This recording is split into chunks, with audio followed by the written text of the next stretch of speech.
사람이 이 세상에 태어나서 제일 먼저 하는 게 뭘까요? 아기가 태어나면 제일 먼저 뭐예요? 울어요. 힘찬 울음소리와 함께 새로운 생명이 시작되는 거거든요. 그러니까 울음이라고 하는 것은 우리가 배우는 게 아니라 타고나는 거예요. 태어날 때 가지고 태어나요. 그리고 나서 그 다음에 웃는 것도 배우고 말도 배우고 하는 거예요. 그래서 여러분, 말을 배우기 전에 아기들을 보면요, 아기들은 거의 무엇으로 소통하는가 하면 울음으로 소통해요.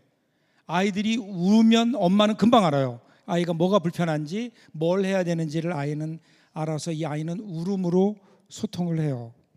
그래서 울음은 하나님이 우리에게 주신 선물이에요. 우리가 배우는 게 아니라 우리는 본능적으로 우는 울음을 가지고 태어났고, 그리고 결국은 눈물은 하나님이 주신 선물이라는 거예요. 여러분, 그래서 우리에게는 이 울음이 굉장히 중요해요. 근데 우리가 잘 울고 있는가 하는 거예요. 잘 울고 있는가. 사탄도 천사가 가지고 있는 모든 것들을 다 가지고 있다고 해요. 그러니까 지혜, 권능, 치유의 능력, 심지어는 하나님의 말씀, 예언하는 능력, 이 모든 능력들을 천사가 가지고 있는 능력을 그대로 가지고 있거든요. 그런데 한 가지 없는 게 있대요. 그게 뭘까요? 저는 어려운 거 안 물어봐요. 뭘까요? 눈물이에요. 눈물. 사탄에게는 눈물이 없대요. 눈물이 없는 사람, 사탄에게 가까운 거예요. 이런 눈물이 없는 사람들의 삶을 보세요. 삶이 메말라요. 메말라 가고 있어요. 삭막해져요. 그래서 그 삶을 보면, 눈물이 없는 삶을 보면 메마른 사막 같아요. 여러분, 사막에 가면요, 우리가 흔히 볼 수 있는 게 선인장이잖아요. 그러면 선인장에는 뭐가 있죠? 가시가 있어요. 여러분, 이 가시가 원래는 잎이었다는 거 알고 계시죠? 원래는 게 잎이었어요. 모든 식물은 잎이 있어요. 그래서 그 잎을 통해, 왜 잎이 있는가 하면, 잎을 통해서 태양으로부터 빛을 받고 광합성이라고 하는 작용을 통해서 거기에 필요한 영양분과 에너지를 만들어내요. 그래서 그것 때문에 식물이 자라는 거예요. 그런데 광합성 작용이 일어나는 동안 태양으로부터 에너지만 얻는 것이 아니라, 영양분만 얻는 것이 아니라, 내가 가지고 있는, 그 식물이 가지고 있는 수분도 증발되는 거예요. 그럼 수분이 증발되면 어떻게 돼요? 보충을 해야 되겠죠. 그래서 뿌리가 땅으로부터 수분을 빨아들이는 거예요. 그런데 사막이라면 여러분, 이야기가 다르잖아요. 사막은 수분이 없어요. 그러니까 내가 이 식물이 광합성 작용을 통해서 영양분을 받아들이고 수분이 날아가면 그 다음에 수분이 보충돼야 되는데 보충할 수분이 없는 거예요. 그러니까 이 사막에 있는 식물들은 본능적으로 알아요. 이렇게 하면 내가 말라 죽는다는 걸 알아요. 그래서 어떻게 해요? 광합성 작용을 포기해요. 그래서 잎이 점점 줄어드는 거예요. 잎이 점점 줄어들다가 마지막은 어떻게 돼요? 바짝 말라붙어서 가시가 되는 거예요. 그래서 사막에 가면 다 가시가 있어요. 전부 가시가 있는 식물들밖에는 없죠. 그럼 어떻게 될까요? 그 가시가 있는 이유는 결국은요, 메마르기 때문에 그래요. 수분이 없어서 그래요. 메말라서 가시가 생기는 거예요. 그러면 이 가시가 어떨까요? 가시는 자기에게 다가오는 모든 존재들을 찔러요. 그러니까 거기에 가까이 가지 않으려고 하죠. 그러다 보니까 어떻게 돼요? 더 외로워요. 그러니까 더 삭막해져요. 그러다 보니까 그게 사막이 점점점 사람이 없는 삭막한 메마른 사막이 되어 가는 거예요. 근데 여러분, 사막이라고 다 그런 건 아니에요. 사막에도요, 푸르른 곳이 있어요. 그것을 우리는 오아시스라고 해요. 사막의 아름다움은 오아시스에 있다 그러죠. 거기에는 물이 있어요. 물이 있으니까 어떻게 해요? 거기는 푸른 나무들이 있어요. 야자수 나무도 있고요, 잎이 푸른 나무들도 거기에 있는 거예요. 같은 사막인데 거기에는 물이 있기 때문에. 그렇다면 오늘 우리의 삶도 마찬가지 아닐까요? 오늘 우리의 마음, 오늘 우리의 가슴이 언제부턴가 메마르기 시작한 것은 아닐까? 왜 메마른다고요? 수분이 없어요.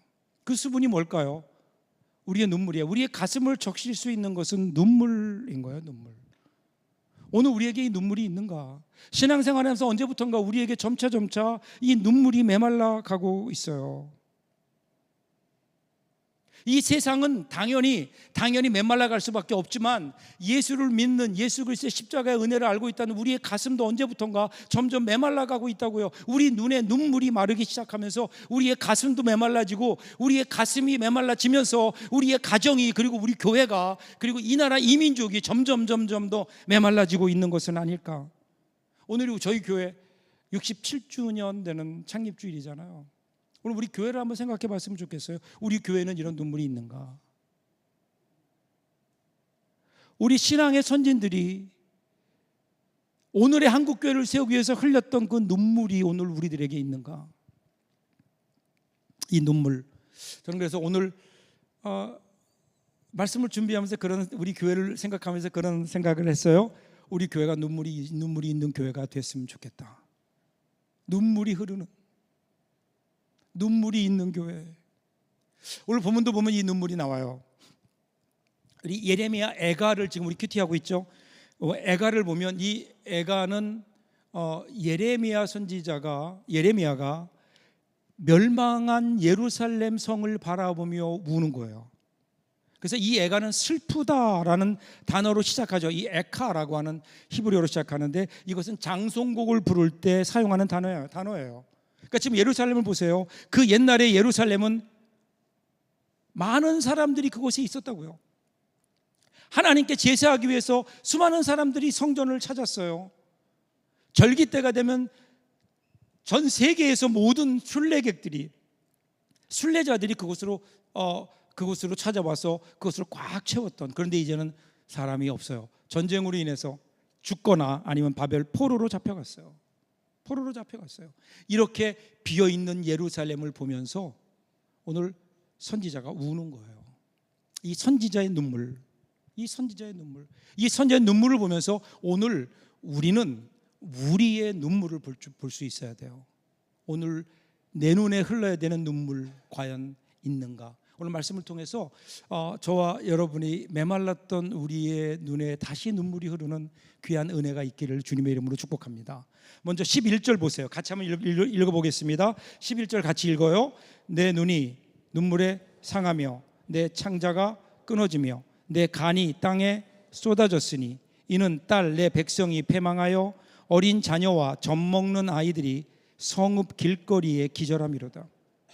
지금 여러분 선지자가 세 개의 기관을 얘기해요. 자기 슬픔을 눈물을 얘기하면서 첫 번째가 눈에는 눈물이 마를 날이 없어서 눈이 짓물렀다는 거예요. 두 번째는 창자가 끊어지는 아픔이 있다라는 거죠. 세 번째는 간이 땅에 쏟아졌다 이렇게 표현해요. 자, 여기 고대 근동에서 간이라고 하는 장기는 감정이 있다고 생각하는 곳이었대요. 그러니까 감정이 어디 있는가? 간에 있다는 거예요. 근데 그 간이 밖으로 쏟아져 나와요. 이 얘기는 내 마음속에 있는 감정이, 특별히 슬픔의 감정이 커서 그 슬픔이 밖으로 막 쏟아져 나오는, 주체할 수 없는 슬픔을 이야기하고 있죠. 그 다음에 창자가 끊어진다. 여러분, 이것은 단장, 한문으로 얘기하면 단장이라는 말인데 이 말은 원래 고사성어에서 나온 말이죠. 여러분, 그 중국의 진나라 장수 가운데 환온이라는 장수가 있는데 총나라 땅을 점령하기 위해서 이제 삼엽이라고 하는 협곡을 배를 타고 지나가는 거예요. 지나가는데 그 주위 절벽에 원숭이들이 굉장히 많았다 그래요. 그러니까 그 중에 한 군사가 그냥 장난 삼아서 새끼 원숭이를 생포했어요. 그래서 배에다 싣고 그 원숭이랑 장난치면서 가고 있는 거예요. 그런데 그 새끼를 잃어버린 어미 원숭이가 이걸 보면서 소리를 지르며 쫓아오는 거예요. 백여리를 진행하는데 그런데 그때까지 계속 소리 지르며 쫓아와요. 그다음 마지막 순간에 결국 이 어미 원숭이가 자기 새끼 원숭이가 있는 곳으로 뛰어내려요. 죽어요. 근데 보니까 배가 불룩하거든요. 그래서 배를 갈라보니까 그 원숭이의 그 안에 있는 창자가 마디마디 끊어졌다. 그 정도로 애달펐다는 거죠. 이것을 단장, 이렇게 얘기해요. 단장지혜, 이렇게 얘기하죠. 부모를, 새끼를 잃은 어미의 그 마음, 창자가 끊어지는 것 같은. 그러니까 지금 왜 이렇게 슬퍼하는가? 그 이유는요, 예루살렘이 멸망했어요. 이것도 슬픈 일이에요. 그런데 그로 말미암아 자녀들이, 어린 자녀들이 길거리에서 죽어가는 거예요. 전쟁 때문에. 이제는 부모가 죽은 자녀들 생각해 보세요. 힘없이 길거리에 누워서 아무도 거들떠보지 않은 채 그냥 눈만 꿈뻑꿈뻑거리며 이제는 죽음만 기다리고 있는 아이들의 모습을 보면서 지금 선지자가 통곡을 하는 거예요. 통곡을 하는 거예요. 이어지는 12절도 보세요. 그들이 성읍 길거리에서 상한 자처럼 기절하여 그의 어머니들의 품에서 혼이 떠날 때에 어머니들에게 이르기를 곡식과 포도주가 어디 있느냐 하도다. 그나마 엄마 품에 안겨있는 아이들은 조금 나은 형편이에요. 그런데 결과는 마찬가지예요. 엄마 품에 안겨있지만 원래는 엄마 품에 안겨서 엄마의 젖을 먹으며 가장 행복한 곳이 엄마의 품인데 이제는 엄마도 기근으로 인해서 먹지 못하니까 엄마가 젖이 말라버렸어요. 그러니까 아이가 엄마의 젖을 빨고 있지만 그런데 거기서는 아무런 젖도 나오지 않기에 아이는 그냥 굶주려 죽을 수밖에 없는, 그리고 그것을 바라보며 아무것도 할 수 없는 어머니의 마음, 이걸 보면서 선지자가 통곡해요. 이 눈물, 자녀들을 보며, 죽어가는 자녀들을 보며 흘리는 이 눈물. 오늘 우리 자녀들은 어떨까요? 물론 우리 자녀들은 먹을 것이 없어서 죽진 않을 거예요. 그런데 우리 영적인 상태는 어떨까요? 우리 자녀들의 영적인 상태, 여러분 한 세대 전만 해도요 10대 가운데 20% 정도가 교회를 나왔어요. 근데 지금은요 4% 미만이에요. 그것도 고등학생이 되고 고2가 되고 고3이 되면 1% 미만으로 떨어져요. 그러면 대학에 가면, 이제 대학에 갔으니까 그들이 신앙생활을 다시 시작할까요? 아니에요. 오히려 더 떨어질 거예요. 그러다 보니까 여러분 오늘 한국교회의 미래가, 다음 세대를, 한국교회를 이끌고 나가야 되는 다음 세대가 찾아보기 어려운 시대를 살고 있잖아요. 왜 그렇게 됐을까요? 여러분 여기에 우리 부모들 책임은 없을까요? 우리 자녀들이 이제 교회 열심히 나오면서 예수님을 만나요. 그러면서 신앙생활 열심히 해요. 그러면 처음에는 신앙생활 열심히 하는 게 좋아요. 그런데 이 아이가 점점 나이가 들어가면서 이제 중학생이 되고 고등학생이 되고 고2가 되고 고3이 되면요, 그러면서도 여전히 교회 열심히면 슬슬 부모님들이 불안해지기 시작해요. 그렇죠? 그래서 우리 자녀들에게 우리도 모르는 사이에 무언의 메시지를 보내요. 때로는 노골적으로, 때로는 은근하게 우리가 부모들이 자녀들에게 보내는 메시지가 있어요. 그게 뭔지 아세요? 야, 예수는 나중에 믿어도 돼. 그런데 공부는 지금 해야 돼. 지금은 대학이 더 중요해. 이것이 우리도 모르는 사이에 우리의 자녀들에게 던지는 메시지가 아닐까요? 그러면서 자녀들은 그 메시지를 들으면 어떤 생각을 할까요? 이 세상에서 가장 중요한 것은 대학에 가는 일이고, 그리고 예수 믿는 것은 그것만큼 중요한 게 아니구나라고 하는 그러한 가치관을 그들이 갖게 되는 거예요. 물론 부모님들이 그렇게 얘기하지 않아요. 절대로 그렇게 우리가 그렇게 얘기하지 않아요. 다만 지금은 공부할 때라고 하는 거라는 거예요. 나중에 대학에 가서 신앙생활 잘하면 되지 않느냐, 우리 그렇게 얘기하잖아요. 그런데 여러분, 신앙이라고 하는 것이 아무 때나 내가 원한다고 신앙이 생기나요? 내가 나중에, 지금은 내가 바쁘니까 이따가 나중에 시간 되면 그때 가서 내 신앙생활 하겠다고 우리가 그때 가서 신앙생활을 할 수 있느냐는 거예요. 신앙의 때가 있다고요. 때가. 혹시라도 만약에 여러분의 자녀들이 예수를 믿는 일에 하나님에 대한 관심이 점점 생겨난다면 여러분 제발 꺾지 마세요.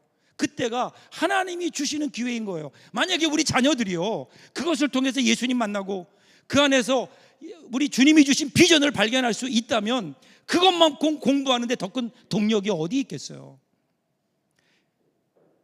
내가 공부하는 이것이 주님이 나에게 주신 비전이라고 아이들이 깨닫게 되면, 그럼 여러분 그 아이의 미래는 열려지지 않을까요? 신앙의 때가 있는 거예요. 신앙에 분명한 관심을 가지고 아이들이 신앙생활 하려고 할 때 그때 기회를 놓치면, 그러면 그 다음에 영영 그 아이는 예수님을 만나지 못할 수도 있는. 여러분 사실은 뭐 제가 이런 질문 잘 안 해요. 원래 제 스타일은 아닌데, 그런데 오늘은 좀 물어보고 싶어요. 여러분들에게, 여러분의 자녀가 신앙과 공부 둘 중에 하나를 선택해야 된다면 여러분은 뭘 선택하라 그러실 거예요? 속으로 겉으로 대답하면 뭐 물론 둘 다 잘하기를 바래요. 저도 기도할 때 우리 자녀들, 우리 교회에 있는 자녀들 공부도 잘하고 신앙도 성장하는 그러한 둘 다 잘하는 자녀들이 되기를 간절히 기도해요. 그러나 하나만 결정해야 된다면, 그러면 신앙을 선택하라고 우리가 아이들에게 이야기해야 되지 않을까요? 근데 여러분 안타깝게도 대부분의 부모들은 이 경우에 뭐를 희생하라고 하는가 하면 신앙을 희생하라고 해요.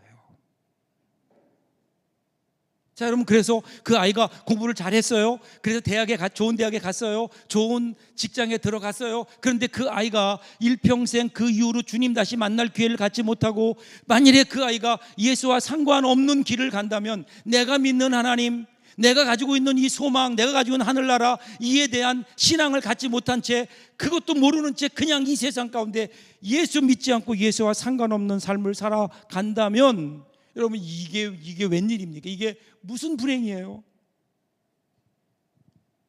여러분 어려서부터 아이들에게 분명한 가치관을 심어줘야 되지 않을까요? 공부는 좀 못해도 괜찮아. 무엇보다 중요한 것은 우리 예수님이야. 네가 예수님을 잘 믿으면, 예수 안에 있을 때, 예수 잘 믿으라고 격려해 줄 때, 여러분 그 안에서 그가 예수님을 발견하고 믿음을 발견하고 비전을 발견하고 예수 안에서 그의 삶을 발견할 수 있다면, 여러분 그 인생 하나님이 책임져 주신다고요. 그러면 여러분 그 인생이 정말 행복한 인생 아닐까요? 이보다 더 확실한 보장이 어디 있겠어요? 근데 우리가 이 일에 자녀들에게 신앙적 가치관을 심어주는데 혹시 우리가 주저하고 있는 것을 아닐까? 제가 미국에서 목회할 때요, 저희 교회 교인은 아니었어요. 근데 새벽 기도에 나오는 권사님이 계셨어요. 새벽 기도 하는 권사님이 계셨는데, 그분이 새벽마다 나오면 눈물로 통곡하며 기도해요. 근데 자녀를 위해 기도하는 거, 아들을 위해 특별히 기도하더라고요. 어느 날 새벽 기도 끝났는데 제 사무실에 오셨어요. 오시더니 아직도 눈물이 마르지 않는 그 눈으로 제 손을 잡으면서 그렇게 말씀하세요. 목사님, 제 아들을 위해서 기도해 주세요. 아들을 위해서 기도해 주세요. 그래서 제가 아들이 무슨 문제가 있나요? 그랬더니 제 아들이 사업을 하거든요.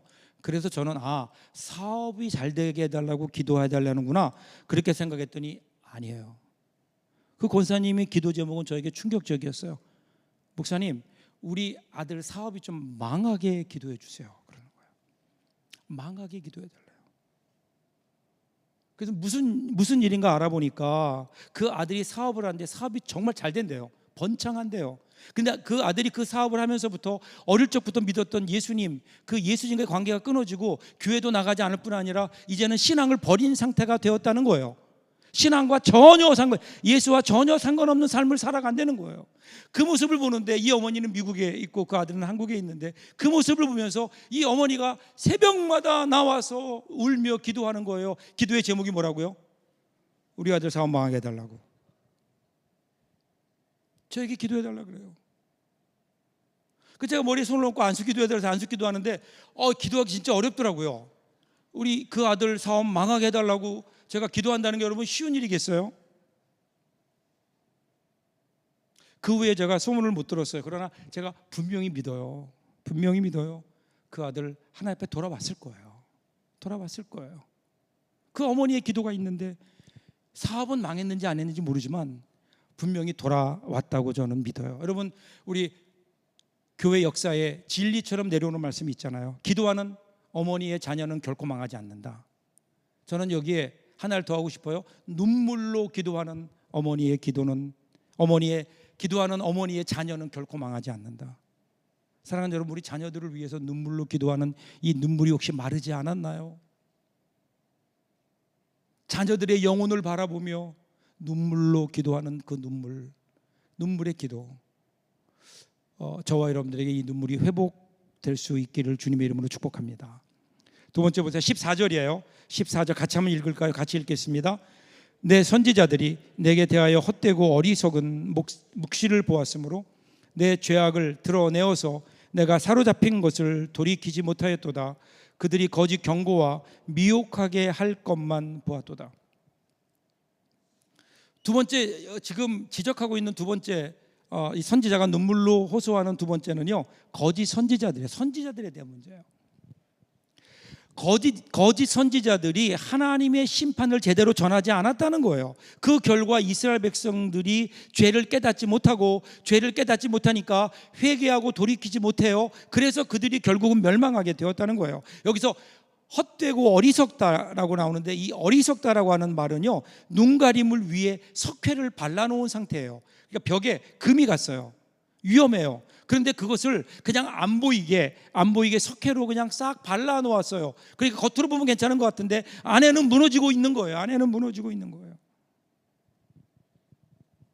결국 그들의 죄를 지적해야 되는데, 그들 가운데 그들을 무너뜨릴 죄를 지적하고, 그리고 그들로 하여금 회개하도록 그들에게 촉구를 해야 되는데, 그렇게 하지 않고 그냥 그것을 거짓 평화로 싹 발라버린 거예요. 괜찮다고요. 하나님이 심판하지 않는다고요. 우리에게 평화가 있다고요. 우리에게는 하나님이 우리를 심판하지 않을 거라고요. 거짓 평화, 거짓 안정에 그들을 속였어요. 그러니까 그들이 하나님의 진노를 듣지 못했다고요. 거짓 선지자들. 여러분, 바벨론 포로지에도 그랬잖아요. 그들이 바벨론의 포로로 잡혀갔어요.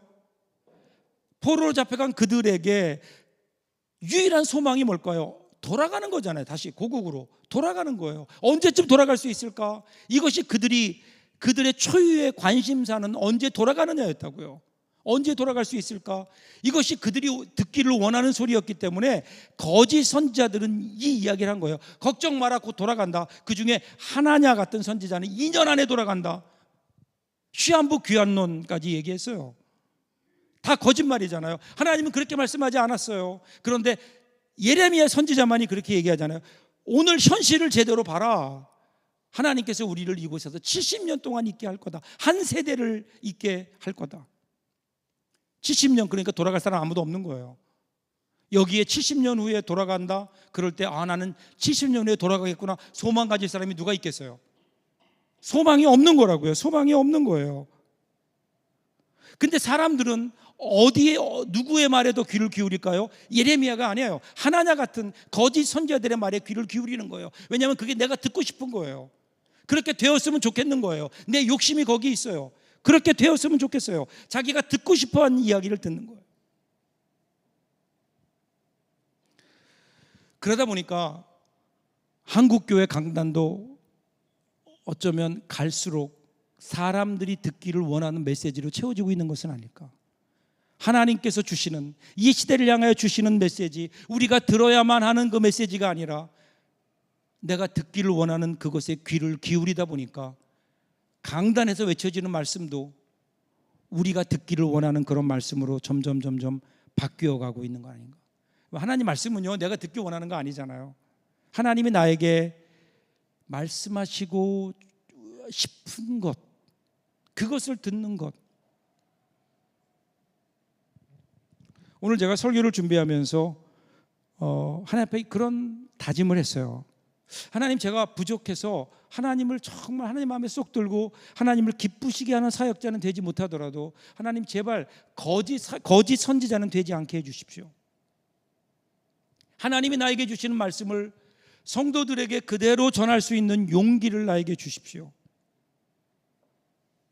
하나님 앞에 그렇게 기도했어요. 여러분, 저 혼자 이룰 수 있는 일이 아니에요. 그러니까 여러분, 우리 함께, 여러분들도 여러분이 듣기를 원하는 메시지가 아니라 하나님께서 나에게 주시는 메시지, 그것이 때로는 무겁고 때로는 아프더라도 하나님 말씀으로 아멘하고 받아들일 수 있는 그러한 여러분들의 결단도 필요하죠.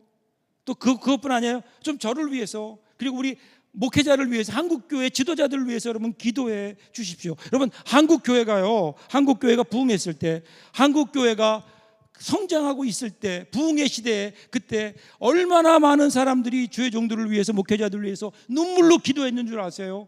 그 눈물을 먹고 오늘 주의 종들이 열심으로 복음 전하고 그리고 교회를 일으켜서 오늘에 이른 거 아니에요?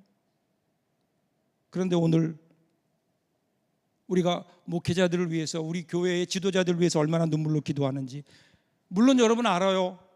저희 교회의 지도자들이 얼마나 여러분들을 실망시켰는지, 얼마나 부족한 모습인지도 알아요. 그러니까 여러분도 여러분들의 기도가 필요하지 않을까요? 특별히 저를 위해서 여러분 눈물로 기도해 주시면 정말 감사하겠어요. 오늘까지 저를 위해서 기도해 주신 많은 분들이 있어요. 감사해요. 그래서 제가 그 기도에 힘입어 오늘 여기까지 올 수 있었고 이렇게 사역할 수 있어요. 근데 이제부터 여러분 저를 위해서 더 많이 좀 기도해 주세요. 눈물의 기도. 그 기도를 먹고, 그리고 여러분 목회자들은 여러분들의 기도를 먹고 힘을 내어서 목회할 수 있는 거 아닐까요? 우리 교회가 회복해야 될 두 번째 눈물은요, 자녀들만이 아니라 하나님의 복음을 위해 앞서 나가고 있는 지도자들을 위해 기도하는 것, 눈물로 기도하는 것. 그래야 이 땅에 하나님의 나라가 바로 설 수 있거든요. 그 눈물의 기도. 마지막 세 번째는요, 15절이에요. 15절 같이 한번 읽어볼까요? 같이 읽겠습니다. 모든 지나가는 자들이 다 너를 향하여 박수치며 딸 예루살렘을 향하여 비웃고 머리를 흔들며 말하기를 온전한 영광이라, 모든 세상 사람들의 기쁨이라 일컫던 성이 이 성이냐며. 여러분 과거 지금 멸망한 예루살렘을 보면서 주변 국가들이, 주위에 있는 사람들이요 조롱하는 거예요. 머리를 흔들며 꼴 좋다 그런 거예요. 꼴 좋다. 너희들 그렇게 아주 잘난 척 하더니 잘 됐다라는 거예요. 지금 그런 뉘앙스인 거예요. 이러한 조롱이 적국들에게는, 그러니까 원수들에게는 더 심해져요. 16절 보시면 원수들이 입을 벌리고 비웃고 이를 갈아요. 입을 벌린다는 것은 험담하고 막 그 험한 말을 하는 거예요. 이를 간다는 것은 비웃다는 거예요. 그러니까 지금 여러분 예루살렘이 망했다고요. 한 나라가 망했어요. 그러면 그걸 바라보는 사람들 가운데 야, 안 됐다 애처롭게 바라보는 눈들이 좀 있어야 되지 않아요? 어쩌다가 저렇게 됐는가? 그 아픔을 함께하는 사람들이 좀 있어야 되지 않아요? 그런데 예루살렘 성이 무너졌는데 그 누구도 그런 사람이 없고요, 주위에 있는 모든 사람들이 잘 됐다는 거예요. 조롱해요. 저주해요. 왜 그랬을까요? 유다가 잘못 살았어요. 유다가 말로는 자기들은 하나님의 백성이라고 하면서 선민의식에 사로잡혀서 자기들만 옳고 자기들만의 공동체를 만들고 자기들만의 세계를 만들어 놓고 높게 성을 쌓은 다음에 그 안에 들어가서 자기들끼리 좋은 자기들만의 세상을 누리며 살았다고요. 하나님께서 그들을 세상에 보내시고 하나님 백성으로 삼아주신 이유는 그들을 통해서 하나님이 누구인가를 그들에게 알려주고 하나님의 사랑을 전하는 선교의 도구로 그들을 부르셨는데, 그들은요 세상을 향한 길을 닦은 게 아니라 높게 성을 쌓은 다음에 그 안에 들어가서 자기들끼리, 그러니까 주위에 있던 사람들이 예루살렘 성의 무너짐을 보면서 잘 됐다 하는 거예요. 잘 됐다. 아주 고소하다 그러는 거예요. 오늘 우리가 몸담고 있는 우리 교회 그리고 한국 교회는 어떨까요? 우리나라에 기독교가 들어온 지 그 뿌리를 내린 이후에 요즘처럼 개신교에 대한 사회적 인식이 나빴던 적이 없는 것 같아요. 갈수록 나빠지는 것 같아요. 여러분 우리 교회가 그렇지 않았다고요. 여러분 초기에 우리 기독교는요 많은 사람들에게 인정받았던 그러한 교회였다고요. 여러분 이 땅에 처음에 교회 복음이 전해질 때 많은 선교사들은 과연 여기에 복음이 전해질 수 있을까, 여기에 복음이 뿌리를 내릴 수 있을까, 사람들이 많이 걱정했던 나라 중에 하나예요. 그런데 이 나라에 복음이 전해지면서 성공적으로 뿌리를 내린 것은 물론이고 선교 역사상 유래를 찾아볼 수 없는 놀라운 성장의 역사, 부흥의 역사가 있었잖아요. 그 이유는 어디에 있을까요? 초기 교회의 모습이 달랐다는 거예요. 한국 교회는요, 자기 교회 예배당을 짓기 전에 먼저 학교와 병원을 지었죠. 우리 민족이 일본에게 경제적 속국이 되어갈 때 그때 국채 보상 운동을 일으켜서 그 일본을 향해서 그 빚을 갚겠다고 국채 보상 운동을 일으켰던 사람들이 누구예요? 예수 믿는 사람들이 주동이 된 거예요. 그러다가 정치적으로도 일본이 강제로 점령하게 되니까 그때 1919년에 3.1 만세 운동이 일어났는데 3.1 만세 운동의 주역들이 누구예요? 그 중에 3분의 2가 예수 믿는 사람들이었다고요. 그러니까 그 당시에 예수 믿는 사람들 그러면 애국자라고 하는 등식이 성립되었고, 그리고 그들은 개혁자였고, 무언가 그때 사람들과는 다른 어떤 도덕 가치관을 가지고 살아가는 사람들이어서 사람들의 마음속에 교회를 향한 신뢰가 있었어요. 이미지가 좋았다고요. 이것이 선교의 동력이 되어서 많은 사람들이 교회로 나오게 되었고, 오늘 한국 교회가 이렇게 성장할 수 있었던 동력이 여기에 있거든요. 그런데 오늘날 이렇게 성장한 우리 한국 교회는 어떤가요? 오늘 여러분 주위에 있는 사람들에게 물어보세요. 그리스도인 그러면 떠오르는 이미지가 뭔지. 역사의식도 없고 사회의식도 없고 그냥 자기 교회와 교단의 부흥과 성장에만 관심을 갖고 있는, 빛과 소금의 역할은 전혀 하지 못하는, 자기 반성도 없고 회개도 없고, 그래서 교회의 잘못된 점들, 교회의 비리를 지적하면 오히려 일어나서 세상을 공격하는, 한마디로 여러분 한국 교회가 세상에 대해서, 선교해야 되는 세상과 사회에 대한 책임과 관심이 전혀 없는, 감당해야 될 빛과 소금의 역할을 조금도 감당하지 못하는, 그러니까 더 이상 세상이 교회를 신뢰하지 않아요. 교회를 향하여 기대하지 않아요. 지금 선지자 예레미야는 그렇게 무너지고 조롱하는 그 소리를 들으면서 하나님 앞에 그 모든 이스라엘의 죄와 허물을 짊어지고 지금 울고 있는 거라고요. 18절 보세요. 마지막 절이에요. 그들의 마음이 주를 향하여 부르짖기를, 딸 시온의 성벽아, 너는 밤낮으로 눈물을 강처럼 흘릴지어다. 스스로 쉬지 말고 내 눈동자를 쉬게 하지 말지어다. 눈물, 그것을 향해 흘렸던 그 눈물, 여러분 제가 기억하기로는요, 지금부터 반세기 전만 해도 한국 교회는 눈물이 마르지 않는 애통하는 교회였다고요. 물론 여러분, 눈물이 우는 것이 우리 기독교 신앙의 전부는 아니에요. 그럼에도 불구하고 우리가 분명히 기억해야 되는 게 있어요. 마른 눈을 가지고는 절대로 볼 수 없는 하나님의 은혜가 있다고요. 우리 눈이 눈물로 젖어야만 볼 수 있는 은혜의 깊이가 분명히 있어요. 그래서 마른 눈을 가진 사람들이 모이는 교회보다 젖은 눈을 가진 신자들이 모이는 교회가 훨씬 더 은혜가 깊죠. 그런데 우리의 눈에서 눈물이 점점 말라가요. 눈물이 말라가면서 우리의 가슴이 메말라요.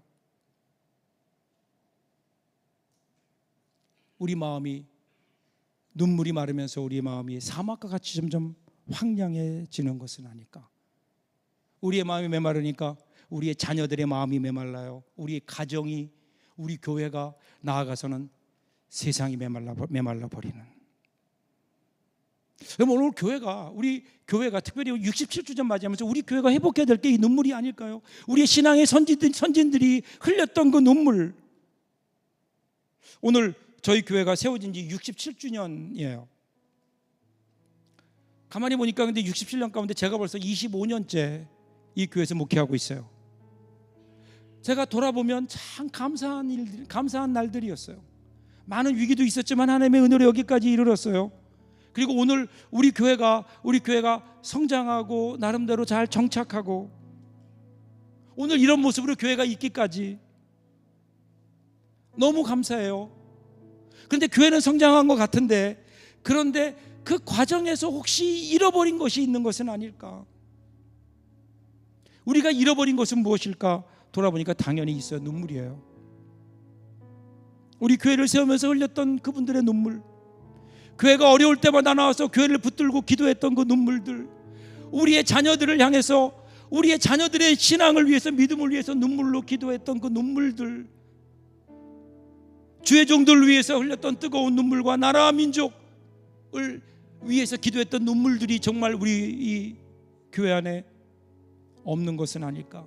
당연히 울어야 되는데 울지 못하는.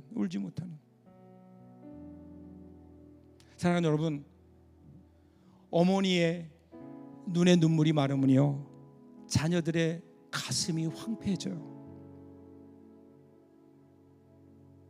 그리고 우리가 살고 있는 가정이, 우리 교회, 우리 사회가 점점 말라지는 것 아닐까요? 우리는요, 이 세상을 푸르게 해야 되는 사람이에요. 사막과 같은 이 세상에 저는 우리 교회가 이런 오아시스와 같은 눈물이 있는 곳, 그래서 그곳은 가시가 아니라 푸르른 잎들이 무성하게 피어나서, 그래서 그늘지고 많은 사람들이 와서 쉬어갈 수 있는 곳, 그것을 위해서 하나님께서 67년 전에 이곳에 우리 교회를 세우지 않으셨을까요? 근데 언제부터인지 우리가 눈물을 잃어버렸다고요. 이 눈물을. 그래서 우리의 마음도 메마르고, 혹시 우리 교회도 점점 메마르고 이 세상도 메마르게 하고 있는 것은 아닐까. 다시 한번 눈물이 회복되기를 바랍니다. 하나님 앞에 우리가 해야 되는 기도가 이거 아닐까요? 하나님, 오늘 우리 교회 67주년 맞이하면서 나의 눈에, 우리 교회에 이 눈물이 흐르기를 원합니다. 말라버렸던 우리 눈에 하나님 눈물을 회복시켜 주시옵소서. 그럴 때 우리 눈에 눈물이 회복될 때 우리의 가슴이 푸르러지고, 그렇게 푸르러진 우리의 가슴이 우리의 가정을, 우리 교회를, 그리고 이 세상을 푸르게 만드는,